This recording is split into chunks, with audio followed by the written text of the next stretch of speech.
안녕하십니까.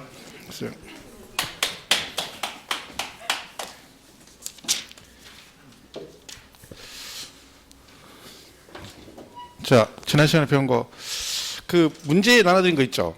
그거를 풀어드리겠습니다. 이 복습을, 이거 어차피 문제 지문으로 나온 거니까 이거 하면서 같이 설명을 드릴게요.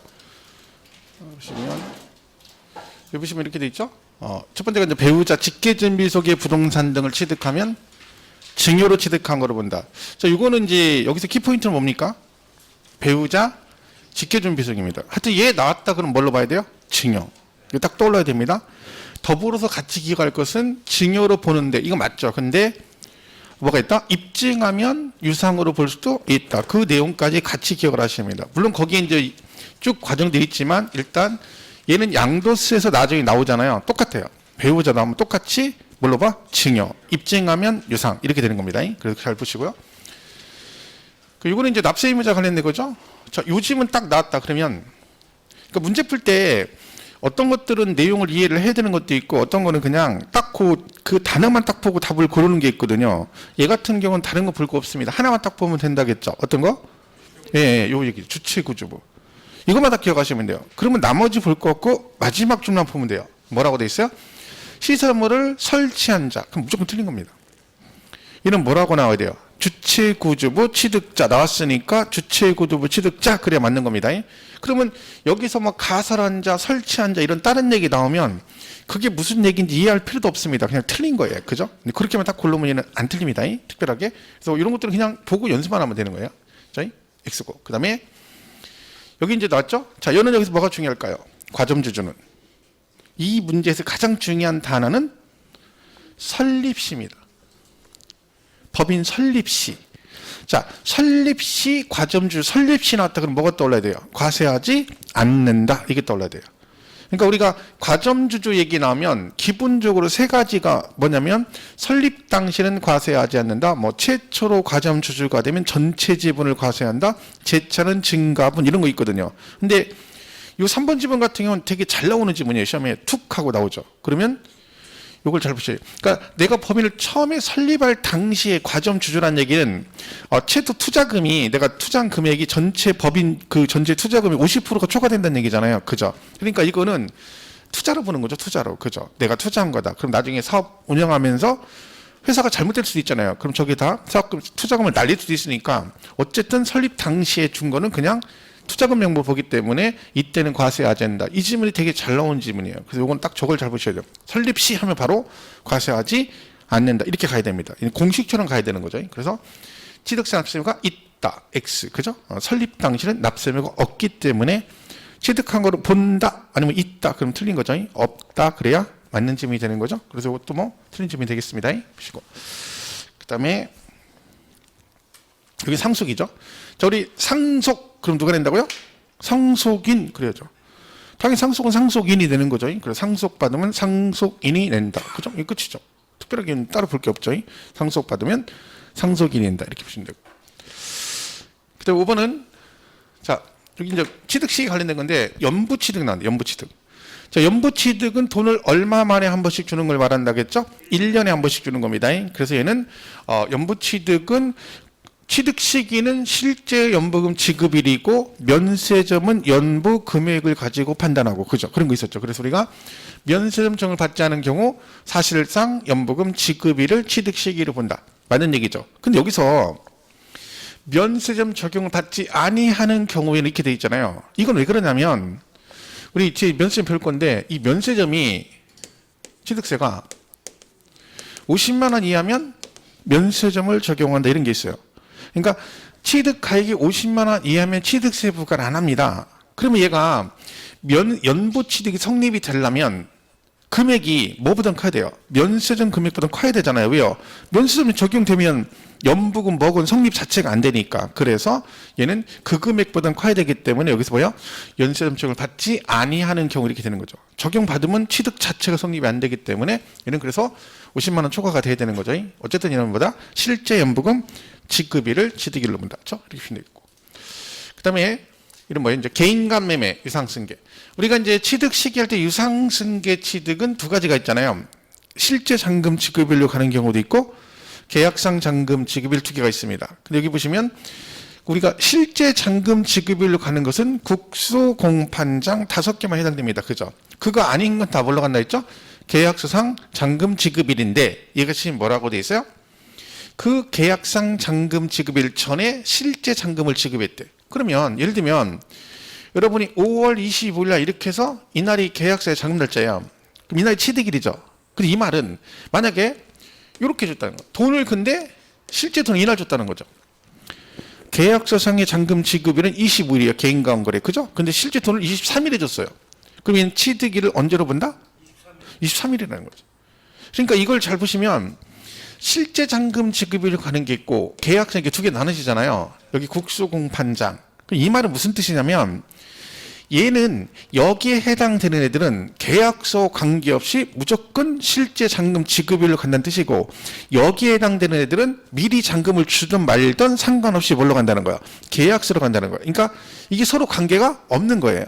그러니까 우리가 이제 문제 풀 때 문제가 잘못되는 게 뭐냐면 얘는 국수공판장, 얘는 나머지는 계약상 이렇게 외웠어요. 근데 얘처럼 나와요? 그 계약상 잔금 지급일 전에 실제 돈을 줬대. 그러면 갑자기 약간 헷갈리는 거. 그럼 생각을 좀 해보는 거예요. 상식적으로. 아, 원래 계약서의 잔금 날짜 이날인데 돈을 늦게 줬으면 모르지만 미리 줬잖아요. 그러니까 내가 내일 모레 주기로 계약해서 썼는데 오늘 돈을 다 줬어. 그럼 상식적으로 돈 다 줬으니까 오늘부터는 내 거지. 이렇게 생각하는 거지. 그러니까 늦게 주면 몰라도 먼저 줬을 때는 실제 잔금 지급일을 취득일로 본다라고 문제를 풀 수가 있는 거죠. 그죠? 그런데 그런 게 아니고요. 얘는 관계가 없다. 그러니까 결론은 미리 줬어도 실제 잔금 지급일을 취득일로 본다 그러면 틀린 겁니다. 그죠? 그래서 이런 것들은 우리가 조금 조심을 해야 될 부분이죠. 그래서 그러니까 이게 이제 단순하게 국수공판장 이런 것만 외웠다고 해서 문제를 풀 수 있는 건 아니죠. 문제 내용을 정확히 이해하면 이런 식으로 풀어야 나중에 안 틀리는 거죠. 이런 거 보시면 되고요. 그다음에 과표는 취득세 과표는 신고가액이 원래 원칙이라고 했죠. 근데 신고가액은 원칙으로 하며 납세의무자. 근데 이 신고가액은 누구랑 항상 비교를 한다? 시가표준액과 비교한다 했죠. 그래서 걔보다 비교해서 둘 중에 큰 금액이니까 신고가액이 시가표준액보다 적을 때는 뭘로 간다? 신고가액으로 한다. X? X죠? 왜? 신고가액이 시가표준액보다 적대요. 그럼 뭘로 가야 돼요? 시가표준액 그래야 맞는 거죠. 근데 여기에 해당 안 되는 게 뭐 있어요? 국수, 공판장, 검증 6개는 사실상 취득 가격. 그래서 걔네들은 뭐랑 관계없다? 시가표준액과 관계없이 이렇게 가겠죠. 그래서 그게 아니니까 얘는 비교해서 둘 중에 큰 금액 그래야 되는 거죠. 틀렸고요. 그렇죠? 그다음에 여기는 뭐예요? 지방자치단체로부터 취득의 경우 사실상 취득 가격을 과표한다. OX? 자, 이게 이제 이런 거 제가 그랬죠. 이게 되게 쉬운 얘기예요. 다 알고 있는 얘기인데 막상 이렇게 나면 틀리는 경우도 있다 그랬죠. 왜 그런다 했어요? 국수, 공판장, 검증은 사실상 취득 가격.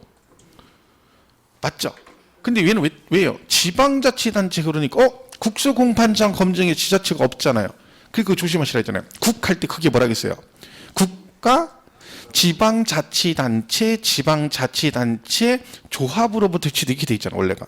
그러니까 국가에서 국만 외우니까 나중에 얘처럼 지방자치단체 그러니까 국 할 때 치 없으니까 얘는 아니네 하고 틀려버리는 거예요. 그죠? 그래서 그걸 조심해야 돼 이런 것들은. 실제 이렇게 나오면 생각보다 많이 틀립니다. 자기도 모르게 이제 국수공판장 얼른 외우는 거죠. 근데 치 나오니까 넌 틀렸고 이렇게 가버리는 거지. 이런 건 오히려 그걸 확실하게 국수공판장이 맞다라고 확신하니까 이런 거 쉽게 풀어요. 너무 쉽게. 얘는 당연히 틀렸어 이렇게 가버리는 거지.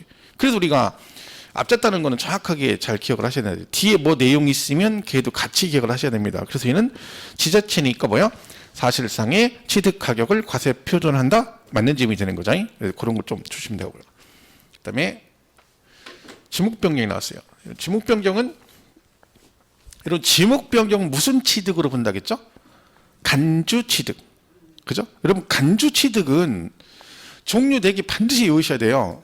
이게 여기도 걸려 있고 좀 이따는 특례세율도 걸려 있고 그리고 중과산세도 걸려 있고 거기서 막 여러 군데 걸쳐 있어 가지고요. 시험에 굉장히 잘 나온 내용이에요. 그러니까 특히 지목 변경 같은 경우는. 근데 우리 간주 취득은 뭐 있어요?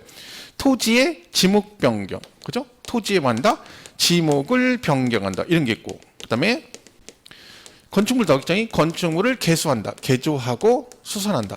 그죠? 그리고 차량, 기계, 장비, 선박에 뭘 한다? 종류를 변경한다. 이렇게 돼 있어요. 해서 얘네들이 뭐가 돼요? 이득한다고 취득으로 보는 게 아닙니다. 왜냐면 이거에 딱 해서 지금 지목, 얘네 특징이 소유권의 변동이 있다 없다? 없어요.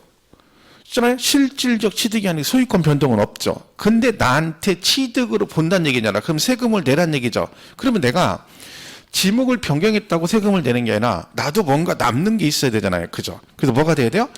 가액이 증가가 돼야 돼요. 증가. 얘네들은. 그럼 이 증가된 만큼, 이만큼은 실제 취득은 아니지만 이걸 본다는 거예요. 이만큼을 취득으로 간주한다. 그런 얘기죠. 그래서 우리가 간주 취득은 과세 표준이 뭐였어요? 증가한 가액 이렇게 배웠잖아요. 그게 이것 때문에 그런 거죠. 그죠? 그리고 하나가 과점주주의 주식 취득 이렇게 돼 있어요. 이 네 개를 꼭 기억을 하셔야 돼요. 그래야 특례에서 할 때도 특례가 세율이 되게 시험에 많이 나왔었거든요. 근데 그 중에 개수가 정답으로 여러 번 나왔습니다. 견적물 개수. 그죠? 그러니까 뒤에 중과세때 연결되어 있기 때문에 꼭 기억을 해 주셔야 되죠. 그럼 얘는 지금 지목 변경은 과표가 원래 이거죠? 증가한 가액인데 지금 뭐라고 됐어요? 지목 변경에서 있는 비용이 법인 장부 등으로 입증되는 경우는 그로 인하여 증가한 가액을 과세 표준한다. OX? X입니다. 지금 여기까지 이거라며 증가한 금액이라. 근데 여기 하나 더 있다겠죠. 뭐 여기서 키포인트는 이겁니다. 그 비용이 입증됐대잖아. 그러니까 얘가 잘 나온 이유가 뭐라겠어요? 두 가지라 했잖아. 하나는 증가한 금액이 원칙인데 그 법인 장부로 지목 변경 든 비용 입증이라고 나면 그때는 뭐다? 그 소유된 비용 이렇게 가야 된다 했잖아요. 지금 입증됐다 그랬잖아. 그러면 증가한 가액이 아니라 그 비용으로 한다 그래야 됩니다. 근데 여러분 보세요. 그것도 생각하면 돼요. 법인은 국수 공판장 검증이죠. 그럼 법인은 무슨 뜻이에요? 장부상에다가 취득한 금액을 기록하고 입증이 되니까 그 장부상 입증된 금을 그대로 인정한다는 뜻이잖아요. 그러면 얘가 지목을 변경할 때 돈이 들어가잖아. 비용이. 근데 법인은 지목 변경하고 나면 그 들어간 비용을 뭐로 해요? 어떻게 해요? 장부상에 기록을 할 거 아니야. 그죠? 그러면 걔는 뭐야? 그 장부상의 비용이 입증됐으니까 그 실제 들어간 비용을 과세 표준을 한다는 뜻입니다. 그래서 법인은 뭐다? 그 비용이 입증됐다. 그럼 뭐요? 그때는 증가한 금액이 아니라 실제 들어간 비용이 뭘로? 그 비용으로 한다. 그래야 된다는 거지. 그래서 이 부분이 생각보다 잘 나오는 잘 틀려요. 그러니까 그걸 조금 구분 잘 하셔야 돼. 그냥 다른 얘기 없으면 증가한 가액 이렇게 푸시면 되고 입증 그럼 장부상으로 입증됐으니까 그는 장부 가액을 그대로 간다 해서 그 비용으로 한다. 그죠? 이렇게 됩니다. 그래서 이런 걸 조금 조심하셔야 돼요. 그러니까 아는 거 틀리는 거 여러분 아는 거. 그죠? 아예 모르면 괜찮은데 들어봤거든요. 그래서 들어보고 뭐 익숙하니까 그러고 푸는데 이게 틀리면 이게 데미지가 더 큰 거예요. 아예 모르고 틀리면 그러려니 하는데 안다고 생각하고 자신 있게 푸는데 틀려버리면 데미지가 2배로 오는 거죠. 충격받는 거죠. 이거 봐라 이렇게 되는 거죠. 근데 이것도 반복하면 아무것도 아닌 게 돼요, 여러분. 그죠? 이거 뭐 앞으로 계속 나올 거니까. 그죠? 그다음에 세율이죠. 주택. 시드가 6억인 주택을 상속을 받으면 표준세율의 1000분의 10이다. 좀 어렵죠? 세율은 이게 세율이라. 그죠? 얘는 X입니다. 원래 주택 유상거래는 6억 이하는 1000분의 10. 6억 초과 9억 얘는 뭐 누진 있고요. 9억 초과는 3%거든요. 여기 지금 보시면 취득 가액이 6억이래요. 그러면 이것만 딱 보면 얘가 1000분의 10이 맞거든요. 과거에 나온 전례도 있고. 근데 상속이죠. 여러분 우리 주택 유상거래세율 쭉 배웠잖아요. 뭐 8%, 12% 뭐 조정. 그게 주택 뭐라고 됐어요? 유상거래만 되는 거야. 유상거래가 뭐예요? 매매 등을 말하는 거죠. 그러니까 만약에 내가 주택을 조정 대상 지역에 2주택을 취득하면 8%잖아요. 근데 어떤 분이 그럼 내가 조정 대상 지역에서 집이 하나 있는데 또 하나 입원했는 집을 뭐 상속을 받았다. 그러면 2주택이잖아요. 그럼 12%? 아닙니다.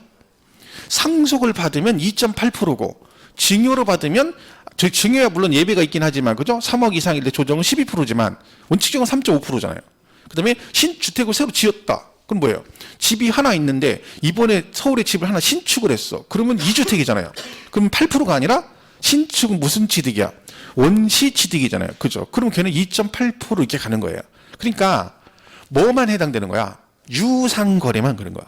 그게 중과세가 되는 거예요. 그죠? 그러니까 여기는 그냥 상속을 받은 거죠. 그러면 금액에 관계없이 주택을 상속, 농지 아니니까 1000분의 28. 그래야 맞는 지금이 되는 거죠. 옛날에 이런 거 많이 나왔어요, 여러분. 그럼 막 지금은 여러 개라 그러지 옛날에 이것만 있을 때는요. 이렇게 되잖아요. 그럼 되게 많이 틀려요. 왜? 6억. 6억이니까 6억이면 6억이 하니까 딱 6억까지 1000분의 10이야. 맞았어. 이렇게 엄청나게 많이 틀리는 거죠. 이거 신경 안 쓰는 거지. 그죠? 유상거래만 되는 거야. 무슨 말인지 이해가시죠? 매매 등 그런 것만 되는 거지 상속이나 증여나 원시는 따로 가는 겁니다. 그런 금액에 관계없이 별도로 중과세도 안 하고, 그죠? 그래서 이런 것들은 조금 조심하시면 되겠죠? 그 다음에 개인이 농지를 증여를 취득하면 표준세율의 1000분의 28이다. 증여죠, 증여? 증여. 농지를 여러분이 농지를 증여받았다 쳐봐요. 그럼 취득세율이 얼마란 얘기예요? 1000분의 28 아니고 1000분의 35죠. 증여는 비영리 사업자가 증여를 받았을 때는 1000분의 28이고 비영리 사업자가 아닐 때는 무조건 1000분의 35입니다. 그러니까 우리가 일반 매매는 1000분의 40인데 농지 받으면 1000분의 30이고 상속도 1000분의 28인데 농지 상속 받으면 1000분의 23이잖아요. 근데 증여는 농지냐가 중요한 게 아니라 개인이 받느냐 비영리 사업자가 받느냐 이거에 따라 달라지는 거죠. 그러니까 우리는 개인이기 때문에 비영리 사업자가 아니니까 무조건 증여 받으면 얼마 내야 돼요? 1000분의 35를 내야 되는 거죠. 그래서 여기서 1000분의 28이 아니라 1000분의 35다. 그죠? 이래야 되는 거고. 그다음에 이건 뭐예요? 건축물 건축 또는 개수나 건축 면적이 증가되면 여기는 키포인트가 뭘까요? 이 지문의 제일 중요한 단어는 이깁니다. 면적 증가. 하여튼 여러분 지문에 취득세 문제 풀 때 세율 풀 때 면적이 증가됐다. 그럼 무조건 무슨 취득으로 본다? 원시 취득으로 본다. 그걸 기억하셔야 돼요. 뭐가 됐든 얘가 됐든 개수도 나와요. 개수인데 개수로 면적이 증가됐대. 그럼 면적 증가는 무조건 뭐다? 원시 취득이다. 왜냐면 이 건물이 있는데 이렇게 해서 면적이 증가되면 이 면적은 없던 면적이 새로 생긴 거잖아요. 그러니까 얘는 무슨 취득으로 본다는 거예요? 새로운 취득인 원시 취득으로 본다. 그 얘기죠. 그래서 항상 면적 증가는 원시 취득이니까 1000분의 28의 세율을 적용한다. 그래서 키코는 면적 증가가 제일 중요한 단어입니다. 저거를 잘 보시면 되죠. 맞는 얘기죠. 그 다음에 조정 대상 지역 2주택 취득했대요. 그럼 우리 이거 기억하시죠? 여기까지는 신경 쓸 거 없어요. 이건 지들이 알아서 나오니까. 그럼 조정의 2주택은 몇 퍼센트의 세율이? 조정 대상 지역 2주택을 취득하면 8%죠. 근데 그 8% 표현 어떻게 한다고 했죠? 여기 기본 4%를 기본으로 하고 거기다 플러스 4% 하면 된다 했죠. 근데 그 플러스 4% 표현을 어떻게 한다 했어요? 요걸 기준한다 했죠? 요 단어 자꾸 기억하시라 했죠? 요게 중요한 거예요. 중과 기준세율. 얘는 몇 퍼센트를 의미한다? 2%. 그럼 그거에 몇 배? 2배를 해야지 4%가 나오는 거죠. 그래서 중과 기준세율의 100분의 200을 합한다. 12%짜리는 어떻게 돼요? 4% 플러스 8%니까 걔는 어떻게 해요? 8%는 중과 기준세율의 100분의 4배니까 100분의 400을 합한 세율을 적용한다. 이렇게 가시면 되는 거죠. 그래서 요 말은 꼭 기억을 하고 가셔야 됩니다. 그래야 뒤에 중과세도 이해가 되고 다 할 수 있는 부분이에요. 그래서 그 단어만 잘 기억을 해주시면 됩니다. 그래서 이는 맞는 얘기다. 이렇게 돼 있죠. 이렇게 문제를 푸시면 되는 거예요. 그렇죠. 그러니까 만약에 저 같으면 공부를 할 때 만약에 이 9번 문제를 풀었잖아요. 그럼 저는 공부를 어떻게 했냐면 이것만 풀고 X 이게 아니라 여기를 찾아보는 거죠. 교재를. 찾아보면 지목 변경 얘기가 나오잖아요. 그럼 여기서는 이렇게 돼 있잖아요. 그럼 지목 변경 부분을 다시 한번 보는 거죠. 그래서 얘가 원칙은 증가한 금액인데 법인 장부로 입증됐을 때는 판결문 그러면 이걸로 가는구나 해서 구분해서 한번 봐주는 거죠. 그러니까 거기를 찾아가죠. 얘도 나오면 주택은 얘 틀렸어가 아니라 얘 틀렸어. 그래가지고 얘는 얼마야? 1000분의 28이야. 이렇게 고치는 게 아무 의미가 없어요. 그거는 그렇게 공부하면 똑같아요. 그럼 다시 얘를 보는 거죠. 이걸 찾으면 주택에 관한 세율이 나오잖아요. 그러면 주택 유상거래 세율이 쭉 나올 거 아니에요? 그거 한번 읽어보고 그리고 뭣도 있어. 거기에 보면 조정 대상 얘기 또 나오잖아. 그럼 더불어 같이 한번 읽어보는 거죠. 그러면서 얘가 유상일 때만 되는구나. 이렇게 자꾸 하는 거예요. 하나씩 찾을 때마다. 그러면 그게 공부가 되게 잘 되거든요. 그러니까 저는 과거 학원 다닐 때 제가 공부를 나름 되게 잘했습니다. 학원에서 거의 뭐 제일 잘하다시피 했으니까. 근데 저는 공부를 어떻게 했냐면 거꾸로 공부했어요. 그러니까 이론 공부를 하긴 하는데 이 문제를 풀고 나서 여기를 넘어가는 게 아니라 지금처럼 다 찾아보는 거예요. 그러니까 내가 여기를 봐서 틀렸다 그러면 그 책을 찾아서 거기만 다시 한번 공부를 해주는 거죠. 근데 시간이 되게 많이 걸려요, 여러분. 그러면 한 40문제 풀면요, 처음에는 한 3일 걸렸나 봐요. 문제 40문제 풀고 나서 그걸 정리하는데 한 3일 걸려요. 왜? 아는 게 없으니까 막 계속 찾아봐야 되니까 시간 지루하죠. 근데 그게 나중에 반복되니까 뭐가 좋냐면 그 문제를 읽으면서 지문을 읽으면서 아, 얘는 여기가 틀렸었지, 얘는 여기가 틀렸었지, 그게 인식이 되는 거예요. 그러니까 나중에 문제 보면 그게 다 보여요. 얘는 여기 틀렸네, 여기 틀렸네. 그 지나고 나니까 나중에 똑같은 문제 계속 나오고 이거 또 나오고 또 나오고, 그러니까 점수가 막 나중에 점점 올라가니까. 제가 말했네, 공법 제가 37개만 했다고. 제가 37개만 했어요. 공법을 37개. 이 공법 37개는 진짜 굉장히 힘든 점수거든요. 근데 제가 문제를 어마어마하게 풀어봤어요. 그렇게 공법 제가 기억에 뭐 공법 1000문제, 2000문제 넘게 풀었을 것 같아요. 그 지금 생각하면 중개사법만 한 4000문제 풀었나 봐요. 그러니까 중개사법 안 틀렸어요. 왜? 저처럼은 틀릴 수가 없어요. 그 정도에서 틀리면 이상한 거죠. 다 본 거예요. 그러니까 전부 다 문제 풀고 그랬어요. 문제 풀고 지름 문제 풀고 막 했어요. 나중에는 시간이 짧아요. 금방 걸려요. 40문제 정리하는 20분도 안 걸려요. 나중에는. 왜? 아는 게 많아지니까 이제 점점. 그런 것도 이제 방법이긴 합니다. 사람마다 좀 차이는 있지만, 그죠? 결론은 이런 식으로 풀어봐야 내가 어디가 부족한지를 알 수가 있는 거지. 그럼 그걸 보완을 해줘야 되는 거죠. 풀고 나서 몇 개 맞았어. 아씨, 몇 개, 이거 5개 못 맞았어. 열받아. 이게 의미가 없어요. 그는 맨날 풀어봤자 그렇게 문제 풀면요, 시간 낭비예요. 시간 낭비라고. 근데 여러분은 양해치 중에 나 오늘 몇 문제 풀 거야. 뭐 예를 들면 나는 오늘은 40문제 꼭 풀 거야. 40문제 푸는 게 뭐가 중요해요? 40문제 풀었으면 뭐 해야 돼요? 그걸 다 알아야 되거든요. 근데 풀었는데 다음날 똑같은 문제 푸니까 더 못 맞아. 이게 무슨 의미가 있어요? 풀었으면 그걸 적어도 3일 이틀 안에는 그걸 다시 풀어 다 맞아야 되는 거죠. 그게 푸는 거지, 보완이 더 중요한 거지, 풀고 나서가 중요한 거예요, 여러분. 그래서 그걸 자꾸 지루해도 하셔야 됩니다. 그럼 어느 순간에 이게 아무것도 아닌 게 되는 거지, 그죠? 그래야 실력이 늡니다. 좀 힘드셔도 잡으시면 되고. 자, 어쨌든 얘는 이렇게 정리하시면 되고요. 자, 오늘은 이제 중가설을 보겠습니다. 문서 134페이지 있어요. 거기 뭐 강의 노트는 그냥 참고로 하시면 여기 18페이지라고 써 있죠, 제가. 그죠? 그냥 참고로 보시면 돼요. 그 옆에 써놨으니까. 자, 134페이지 중가설. 자, 요거는요, 내용은 크게 볼 거 없어요. 내용 크게 볼 거 없고 그냥 이 세율이 어떻게 되느냐 한번 보시면 돼요. 왜냐면 요 세부적인 내용 거의 시험에 안 내요. 그죠? 그러니까 수업 목적상은 사실 필요가 없는 것들이죠. 그러니까 3월 달쯤에 한번 간단하게 하긴 할 건데 여러분은 굳이 그 세부적인 내용 볼 필요 없고, 제가 이제 거기서 주로 나오는 질문 몇 개 있거든요. 그거 정도만 간단하게 정리할 거니까 여러분도 거기 맞춰서 가시면 됩니다. 일단 중간선 이렇게 돼 있어요. 써놓고 보면 이렇게. 아이고. 5가지가 있습니다. 자, 근데 5개인데 보면 얘 하나, 요거 하나, 요렇게 3개입니다. 그러니까 왜냐면 여기 지금 과밀억제권요, 얘 대도시잖아요. 그죠? 그러면 1번 사치성이 세율이 같고 2개 다 과밀이니까 세율이 똑같고 2개 다 대도시니까 세율이 똑같다는 얘기죠. 그죠? 그러니까 결론은 우리는 그냥 사치성 별꼴로 선조 어떻게 되고, 그다음 과밀억제권형 나오면 세율이 이렇고 대도시 나오면 이렇다. 그 값만 잡으면 돼요. 자, 그럼 여기 보시면 이렇게 돼 있죠. 사치성 재산 5개가 있어요. 이제 이게 별꼴 노선주 이렇게 외우는데 얘가 별장, 골프장, 고급 오락장, 고급 선박, 고급 주택이에요. 이걸 이제 별꼴 노선주, 뭐 오선주, 여러분 여자 이름인데 이름은 이쁜데 성격 좋게 생겼죠? 안 좋게 생겼죠? 호가 별꼴이에요. 그죠? 별꼴 오선주에 5개입니다. 자, 그러면 적어도 얘는요, 사치성 재산이 저 5개다는 건 알고 있어야 돼요. 종류는. 왜냐면 얘가 재산세도 연관돼 있거든요. 재산세도. 그죠? 그렇기 때문에 5개 종류를 알고 계셔야 되고, 자, 얘 한번 해석해 볼까요? 표준세율가. 여기는 빼고, 자, 그 뒤에. 그럼 여기다가 얘는 얼마를 더한다는 뜻일까요? 요거 해석해 보면. 우리 배운 거잖아. 한 거잖아요. 그죠? 플러스? 얘가 몇 프로예요? 2%라겠잖아요. 그럼 4배니까 8%잖아. 8%. 더하기 8%. 그죠? 더하기 8%. 아, 진짜 미치겠죠. 왜 산수가 안 돼? 막 암지면. 아, 나 진짜. 내가 방금 여기 두리기만 잠깐이만 해도 막 암산으로 막 저런 것도 곱하기도 막 암산하고 옛날에 주사랑을 다니면서 내가 암산 나름 하고 그랬었는데, 그죠? 희한하죠? 그죠? 그러니까 주사랑.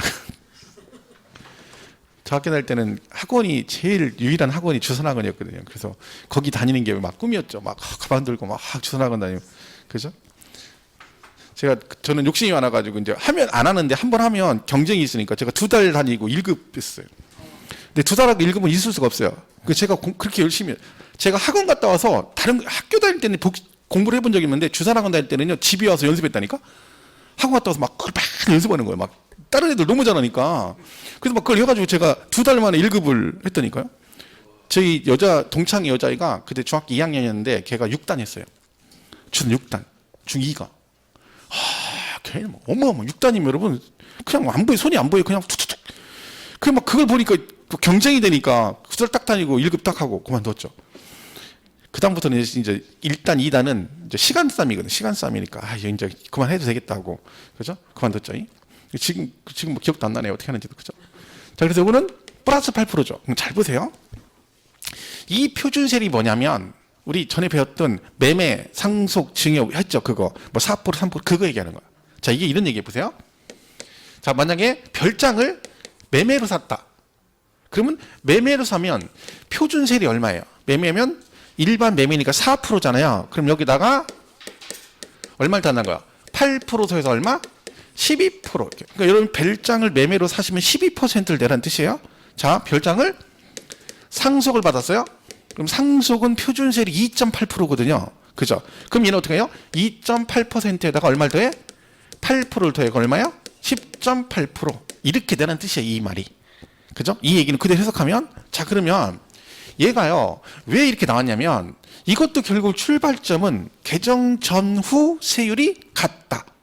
이거 출발이에요. 자, 무슨 얘기냐면, 이거를 이제 사치성 재산을 취득하잖아요. 그럼 과거에 세금 어떻게 냈냐면, 얘가 취득세 5배 중과세, 등록세는 중과세를 안 했어요.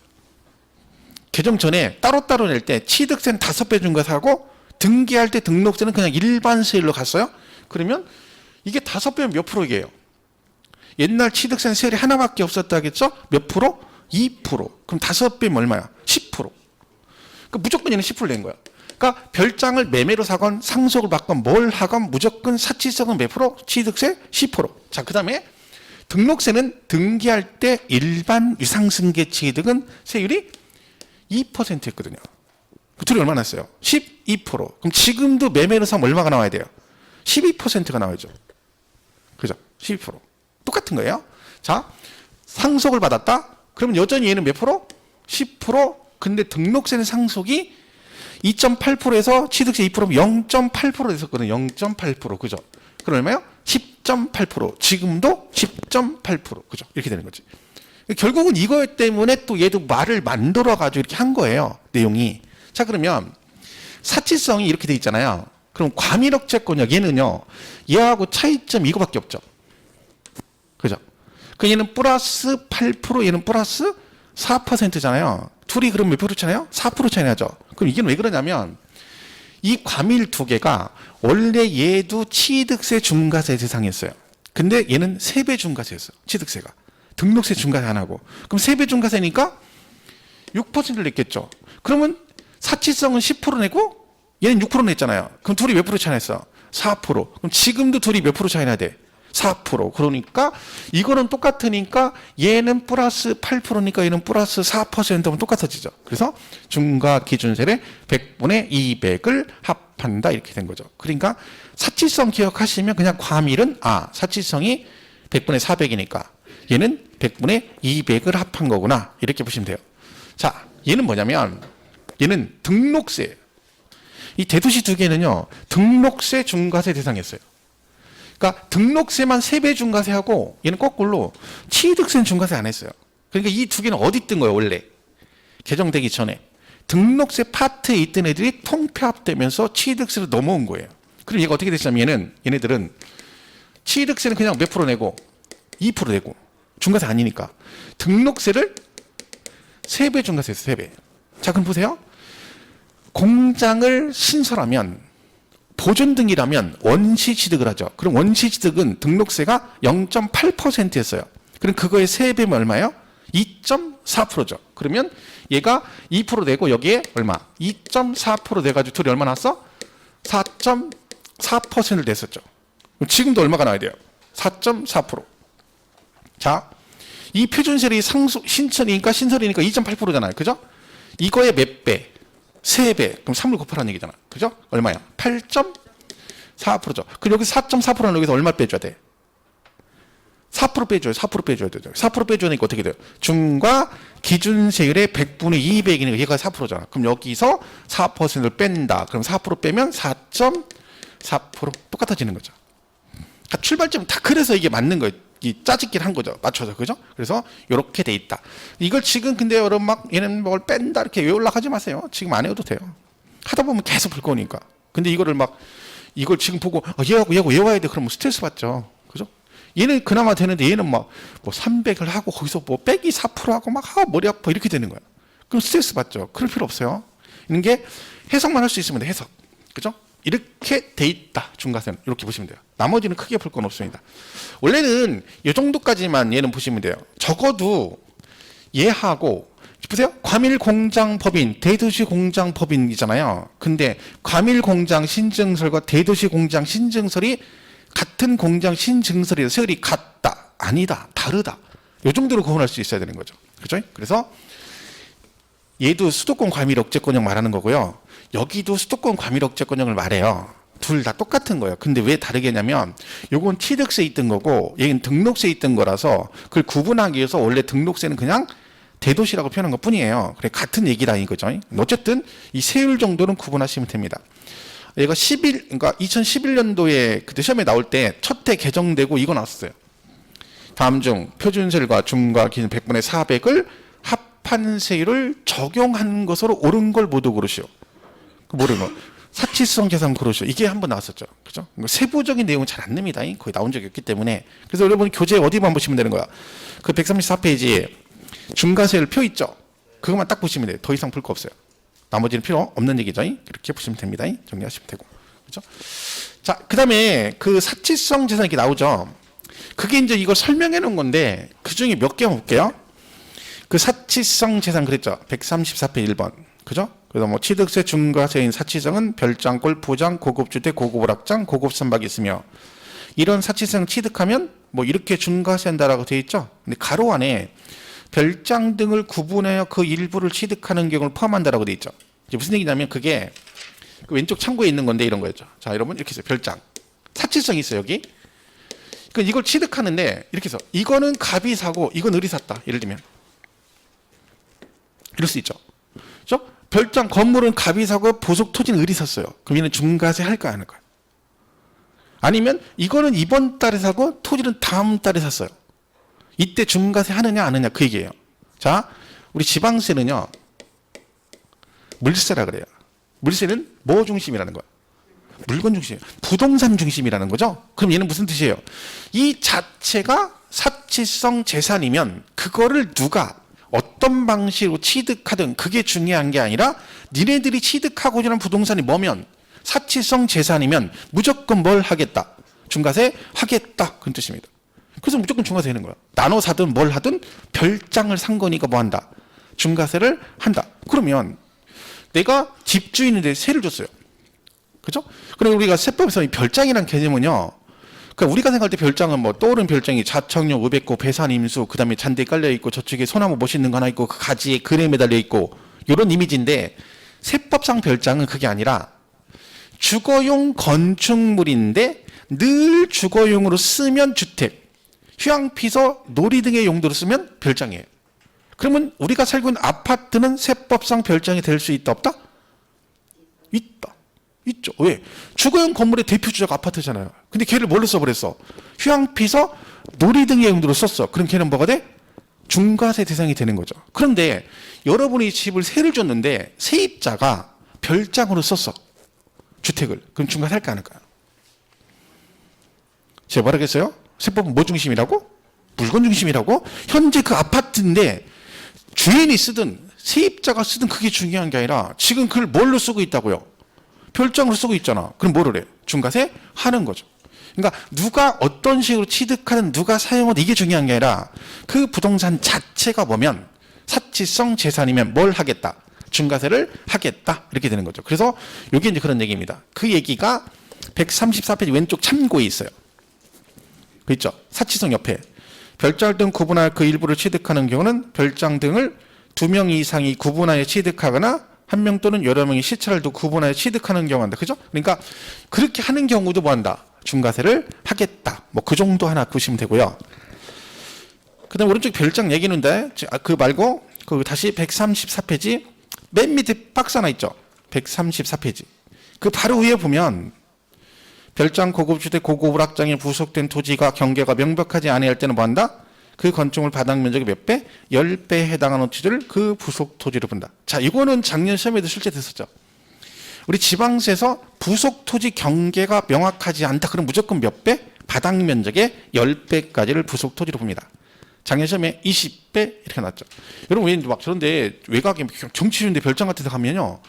건물 딱 있고 마당이 경계가 없어요. 막 뭐도 없고 뭐 펜스 담장도 없고 막 앞에 막 널찍하게 이런 게 돼 있잖아요. 그러면 걔는 경계가 명확하지 않죠. 그런 경우는 전체 중과세 안 하고 바닥 면적 몇 배까지만 10배까지만 부속 토지를 본다는 얘기는 그 10배까지는 뭘로 본다는 거예요. 사치성으로 봐서 뭐 하겠다.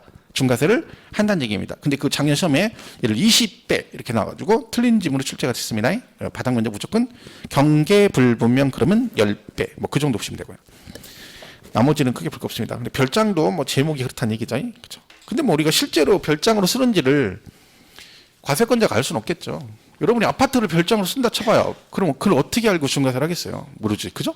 왜 공무원이 뭐 너 찍혔어 내가 너 올해 1년 동안 너만 볼 거야. 그래서 맨날 우리 아파트 와가지고 저녁마다 잠복근무하면서 1월 며칠 불 안 들어왔고 너 오늘 안 들어왔지? 그 다음날 안 들어왔고 들어왔고 이거 체크해가지고 얘 봐라 한 달 동안 한 번밖에 안 들어왔네? 뭐 이런 거 체크하고 1년 동안 대여섯 번밖에 안 왔어? 이러진 않겠죠.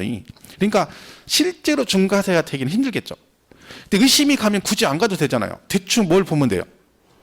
전기나 수도 같은 거 쓰는 거 되지. 그랬더니 분기별로 한 번씩 주말 토요일에만 전기 쓰고 나머지는 안 쓴다. 그러면 그때 온다는 얘기잖아. 그런 식으로 파악하겠죠. 그죠? 그리고 가서 이제 실사 가서 이제 경비 아저씨한테 여기 아저씨 1년에 몇 번씩 오세요. 그러면 1년에 한 서너 번 오는데 오실 때마다 사문이 바뀌어요. 막 그러면서 자세한 설명을 해주겠죠. 그러면 이놈 봐라 이렇게 되는 거죠. 자, 그래서 별장 그런 게 있다.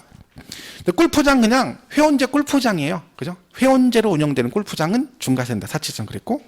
그 3번에 고급주택 나오죠. 자, 그 뒷장 넘기시면 136페이지에 그거 있죠? 거기 보시면 그 고급주택 기준이 나와요. 밑에 그 표 있죠. 지방세법 시행령 28조 별장 등이 보면 어쩌고 돼 있죠. 자, 거기 개정된 거 숫자를 좀 고칠게요. 이런 게 있어요, 여러분. 단독주택이 고급주택이 되려면 기준이 있는데 그 기준이 하나 뭐가 있냐면 이 건물 연면적이 이건 외우는 거 아니에요? 331제곱미터 초과하고 이 건축물의 시가 표준액이 9천만 원을 초과하고 그 다음에 이 토지 건물 합해서 이거의 시가 표준액이 6억을 초과하면 고급주택이에요. 단독주택의 경우에. 그럼 여러분 단독주택이 건물 연면적이 100평이 넘고요. 그 건물만의 공시가격이 9천만 원 넘고요. 토지 건물 합해서 6억 초과돼. 그럼 이 세 개가 동시 충족이 되면 고급주택이에요. 이게 문제가 뭐냐면 얘는 200평이에요. 얘는 100억이에요. 근데 얘가 건물이 8천이에요. 그럼 중과세를 못 해요. 왜? 세 개 동시 충족이 돼야 되니까. 그래서 올해 개정하면서 어떻게 됐냐면 이걸 없앴어요. 금액 기준을 없애버려서 건물 가격 기준 없어. 근데 건물은 가격에 상관없는 거지. 그리고 얘를 이렇게 바꾼 거예요. 9억으로. 그러면 지금은 이제 뭐예요? 건물 연면적이 331 초과되고 그리고 뭐 이 토지 건물 합해서 시가 표준이 얼마? 9억 초과되면 걔는 뭐다? 고급주택으로 중과세 하겠다 그 뜻입니다. 그래서 개정은 된 거니까 알고는 있어야 되겠죠. 그래서 어디를 고치시면 되냐면 그 표 안에 1, 2, 3, 4 있잖아요. 1, 2, 3, 4 번호. 그죠? 1번 바로 위에 보면 취득 당시 시가 표준이 6억을 초과라고 돼 있죠? 그 6억을 얼마라고 고쳐요? 9억으로. 9억으로 고쳤죠? 자, 그리고 그 1번, 2번에 보면 둘 다 건축물 가격이 9천만 원 초과라고 돼 있잖아요. 그죠? 그 건축물 가격 9천 초과 그걸 지워버리는 거죠. 그냥 삭제된 거죠. 둘 다. 이게 뭐 나올 확률이 많지는 않은데 그래도 혹시 모르죠. 지문 하나 뚝 낼 수도 있죠. 고급주택이란 뭐 이렇게 해서 건물 9천 초과 이렇게 나올 수 있으니까 개정상은 어쨌든 영순이니까 알고는 있어야 되겠죠. 이건 나중에 제가 정리해드린다 했잖아요. 뒤에 가서 나중에 또 뒤에 가면 후반전에 따로 개정사항 프린트해서 나눠줍니다. 네, 그때 보시면 되고 수업은 할 거니까 그죠? 나중에 또 따로 정리해 줄 거니까 그냥 보시면 돼요. 그 다음에 이런 게 있어요. 내가 고급 주택을 샀는데 나는 고급 주택이 아닌 다른 용도로 사용할 수도 있잖아요. 근데 무조건 사면 일단 중과세 하고 나중에 다른 용도를 쓰더라도 일단은 중과세 하겠다. 좀 그게 뭔가 좀 불합리하죠. 그래서 내가 얘를 사고 나서 일정 기간 안에 다른 용도로 쓰거나 용도 변경 공사 착공하면 중과세하지 않는다라는 규정이 있습니다. 우리 고급 주택 기준 중에 뭐가 있냐면요. 단독 주택이 고급 주택이 되려면 자, 양어장이 있어요. 그러니까 수영장이 수영장. 그죠? 집에 67제곱미터 이상의 수영장이 하나 있으면 고급 주택이에요. 여러분 드라마 유명 드라마 같은 거 보면 막 그 보면 진짜 부잣집은 단독 주택에 뭐가 있어? 수영장 있잖아. 수영장. 그죠? 수영장이 있어 가지고 꼭 여자 주인공이 희한하게 그때 야심한 시간에 비키니 입고 수영을 하게 되면 남자 주인공이 우연히 지나가다가 여자 주인공 만나고 그걸 잘 수영 잘하던 그 여자 주인공이 갑자기 허부적거리고 물을 먹는 척하면 남자가 또 점핑해서 들어가서 뭐 이렇게 한번 그런 드라마죠. 그죠? 자, 시골에 다 쓰러져가는 초가집이 하나 있는데 그걸 샀어. 여러분이 쓰러져가는 초가집을 마당에 포장이 쳐 있는데 그냥 샀어. 사고 나서 마당을 뜩 포장을 열어봤더니 수영장이 있어. 그럼 얘는 고급 주택일까 아닐까요? 고급 주택이에요. 쓰러져가는 초가집 이런 거 없어요. 기준에 뭐 있어? 수영장만 있으면 고급 주택이에요. 근데 집은 쓰러져가는 초가집인데 수영장이 있어요. 그럼 얘는 중과세가 되잖아요. 그러니까 이때 어떻게 한다는 거야? 얘가 일정 기간 안에 다른 용도로 쓰거나 용도 변경 공사 착공하면 중과세를 안 하겠다는 얘기야. 그럼 걔는 어떻게 하면 돼요? 어떤 분이 그럼 어떻게 하면 중과세 안 될까 했더니 67이니까요. 한 1제곱미터 메꾸면 66으로 만들면 되지 않을까? 물론 그래도 되죠. 제일 좋은 건 뭐겠어요? 간단한 건. 물 채워놓고 붕어 2마리 풀어놓으면 되지. 그럼 걔가 뭘로 바뀌었어? 양어장이죠. 그죠? 이제 수영장이 아니라 뭐요? 양어장이잖아요. 고기가 놀잖아. 고기죠. 그죠? 그럼 되는 거지. 그거를 기간이 있다는 거지. 거기 136페이지 맨 위에 동그라미 2번. 취득 후 며칠 안에 60일. 우리 세법은 여러분 며칠 이내라고 나오는 거 있죠. 그런 60일이에요 다. 며칠 이내인가 60일이에요. 매각 통보라는 게 잘 나오지 않는데 매각 통보 30일인데 그거 빼고는 다 60일이에요. 잘 모르면 일단 60일 찍어요. 며칠 이내라고 나오면 다 며칠이다? 60일이네, 60일이네, 60일이네요. 얘도 60일이네. 그러니까 사고 나서 60일 안에 뭐 해라? 용도 변경하면 뭐 하겠다? 중과세 안 하겠다는 얘기죠. 근데 이게 원래 이제 그런 거죠. 자, 그러면 거기 근데 상속 나오죠. 그 상속은 가로 안에 뭐라고 돼 있어요? 상속 개시일이 속한 달의 말일부터 6개월, 외국에 있으면 9개월. 자, 상속은요, 이렇게 이해하시면 돼요. 지문에 우리 상속이란 말이 나오잖아요? 그러면 이 말이 나오고, 그 다음에 언제까지라고 기간을 물어보잖아요? 그럼 다 똑같아요. 6개월, 9개월이야, 무조건. 그러니까 지금 얘가 뭐예요? 고급 주택을 상속을 받으셨어. 그러면 상속을 받았는데 언제까지 기간 물어보죠? 용도 변경하면 되냐? 기간 물어보면 뭐예요? 6개월, 9개월. 취득세 신고도 60일이거든요. 근데 여러분 상속을 받으시면 취득세 신고를 언제까지 해야 돼요? 기간 나오죠? 언제까지 그는 뭐예요? 6개월, 9개월. 용도 변경도 받았으니까 기간 물어보면 6개월, 9개월. 무조건 상속은 6개월, 9개월이에요. 그렇게 그냥 기억하시면 돼요. 얘는. 그죠? 그러니까 얘는 상속을 받았다 그러면 6개월, 9개월 그랬죠. 근데 거기 실종 선고라고 돼 있죠. 뒤에 취득 시기도 나오는데 실종 선고도 돌아가신 거고 똑같이 지급합니다. 그러니까 법원에서 실종 선고를 받으면 돌아가시는 거 본다는 얘기죠. 그래서 같이 써놓은 거예요. 그 이유가. 뭐 그걸 물어보진 않지만 그죠? 그게 말하자면 남자들은 너무 집을 오래 비우면 안 된다고. 그럼 와이프가 나가자마자 실종 신고해 버려가지고 내가 집에 들어왔더니 실종 선고돼가지고 내가 죽은 게 돼가지고 와이프가 재산 상속받아 이민 갔어. 우리는 그럼 다 신문지 하나씩 들고 서울역으로 와야 돼요. 그래서 가서 만나야지. 거기서 손붙잡고 자야 돼. 그죠? 그러니까 1년에 한 남자들은 집을 아무리 오래 비워도 집에 1년에 6번 정도 들어가야 됩니다. 분기별로 1번 하고 명절 2번 하고 이렇게 6번 들어가 줘야 돼요. 그래 와이프가 딴 생각을 못 해. 안 그러면 파로 버려. 그죠? 그러니까 조심하셔야 돼요. 6번 들어간 분 7번 들어가면 욕해요. 와이프가 왜 이렇게 자주 들어오냐고. 그죠? 되게 불쌍하죠. 그죠? 저도 집에 일찍 간다고 와이프가 전 되게 좋아해요. 저 일찍 온다 그러면 왜 그럴까요? 뭘 시키려고 그래요? 그죠? 일찍 온다고 그래요? 그럼 뭐 불안해요? 간 뭐라 그래? 전 부쳐 먹을까? 그래요? 그럼 전을 부친다는 얘기는 먼저 얘기한 사람이 부쳐야 되는 거죠? 근데 우리 와이프는 그 뜻이 아니에요. 네가 부쳐라 그 얘기입니다. 그죠? 제가 하는 게 몇 개 있어요. 그거하고 뭐 짜파게티 끓이는 거하고 뭐 이런 게 있어요.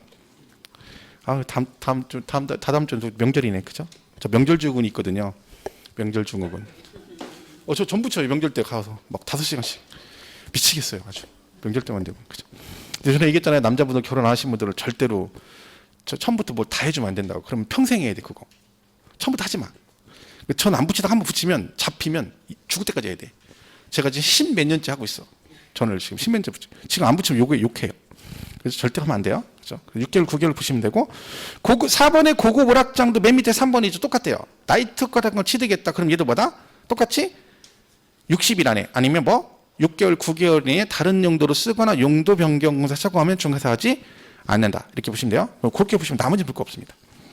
그 다음에 37페이지 과밀억제 쭉 나오죠. 37, 38, 39 있죠. 요거 볼 거 없습니다, 여러분. 얘는 시험 목적상 필요가 없는 얘기들이에요. 그래서 여러분이 굳이 글 풀 필요 없어요. 그죠? 정리하시면 되고. 자, 그래서 뭐 이게 지금 그거 없어요?